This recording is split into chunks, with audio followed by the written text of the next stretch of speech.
नमस्कार मित्रांनो, तुमच्या सगळ्यांचं इंडियन क्विझन्स हेल्दीफाईड या आपल्या चॅनेलवर मनापासून स्वागत आहे। आज मी तुमच्यासाठी घेऊन आले आहे पावसाळ्यात खास बनणारी एक अतिशय पौष्टिक, चविष्ट आणि पारंपरिक रानभाजी, तांदूळाची भाजी। आता सर्वात आधी ही भाजी निवडून घेऊया। जशी आपण मेथीची भाजी निवडतो अगदी त्याच पद्धतीनं ही भाजीही निवडायची आहे। कोवळी पाने, कोवळा देठ आपल्याला घ्यायचा आहे आणि बाकीचा भाग काढून टाकायचा आहे। ही भाजी अनेक ठिकाणी तांदूळसा, तांदूळजा, तांदळी, राजगिरा, रानभाजी किंवा जंगली चवलाई अशा वेगवेगळ्या नावांनी ओळखली जाते। महाराष्ट्राच्या विविध भागांमध्ये तिची थोडी नावे बदलतात, पण तिची चव आणि पौष्टिकता मात्र तितकीच अप्रतिम असते। इथे तुम्ही परातीमध्ये पाहू शकता, भाजी अगदी निवडून झाली आहे। ही अशी निवडलेली भाजी मी इथे कढईमध्ये घेतली आहे। आता ही भाजी पाणी न घालता हलक्या आचेवरती व्यवस्थित परतून घ्यायची। यामुळे भाजी थोडी मऊ होते आणि त्यातील माती, बारीक कीटक निघून जाण्यास मदत होते। शिवाय धुताना ही भाजी अधिक स्वच्छ धुतली जाते। भाजी छान परतून झाल्यानंतर ती एका परातीत काढून घेतली आहे। आता त्यामध्ये पाणी घालून ही भाजी व्यवस्थित चोळून धुवून घ्यायची। रानभाजी असल्यामुळे ती स्वच्छ धुणं खूप गरजेचं आहे। 2-3 वेळा ही पाण्याने धुवून घ्यायची आहे। भाजी धुवून झाल्यानंतर तिच्यातील पूर्णपणे पाणी काढून टाकायचं नाही, थोडासा ओलावा राहू द्यायचा। मी किती प्रमाणात पाणी निथळलं आहे हे तुम्ही व्हिडिओमध्ये स्पष्ट पाहू शकता।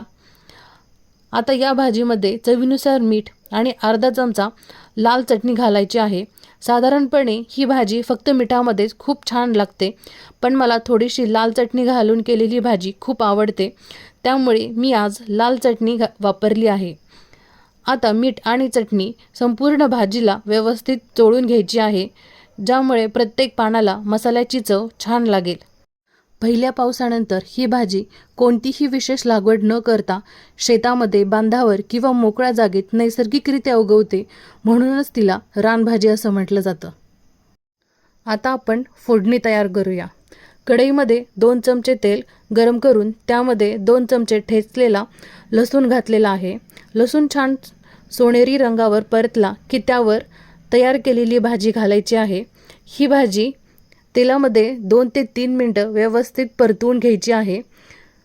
ही भाजी परतताना यामध्ये अजिबात पाणी घालायचं नाही। भाजी धुताना त्यामध्ये जेवढं थोडंफार पाणी राहिलेलं आहे त्या पाण्यामध्ये आणि वाफेवरती ही भाजी अगदी व्यवस्थित छान शिजते। आता आपण याच्यावरती झाकण ठेवून घेणार आहोत आणि एक जवळपास 5 मिनिटं वाफवून घेतली आहे। वाफवून घेऊन आपण ही व्यवस्थित मिक्स करून घेतोय, जेणेकरून ही सगळ्या बाजूंनी व्यवस्थित अशी शिजली जाईल, परतली जाईल। आता यामध्ये जाडसर शेंगदाण्याचं कूट आपण यामध्ये घालणार आहोत। शेंगदाण्याचं कूट घालून ही भाजी परत एकदा आपण मिक्स करून घेतोय आणि परत 2 मिनिटं वाफ येण्यासाठी आपण याच्यावरती झाकण ठेवून घेतोय।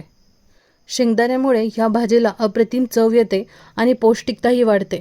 आता पुन्हा एकदा सगळं व्यवस्थित मिक्स करून फक्त 2 मिनिटे झाकण ठेवून वाफ आणायची।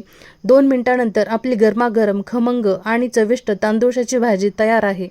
आता ही भाजी आपण सर्व करूया। तुम्ही पाहू शकता भाजी किती सुंदर दिसत आहे। लसणाचा सुगंध, शेंगदाण्याचा स्वाद आणि रानभाजीची नैसर्गिक चव यामुळे ही भाजी खूपच अप्रतिम लागते। गरम भाकरी, ज्वारीची भाकरी, बाजरीची भाकरी किंवा साध्या पोळीबरोबरही ही भाजी खूप छान लागते। या भाजीमध्ये नैसर्गिकरित्या फायबर, लोह, कॅल्शियम, व्हिटॅमिन A, C असे भरपूर पोषक तत्व आढळतात।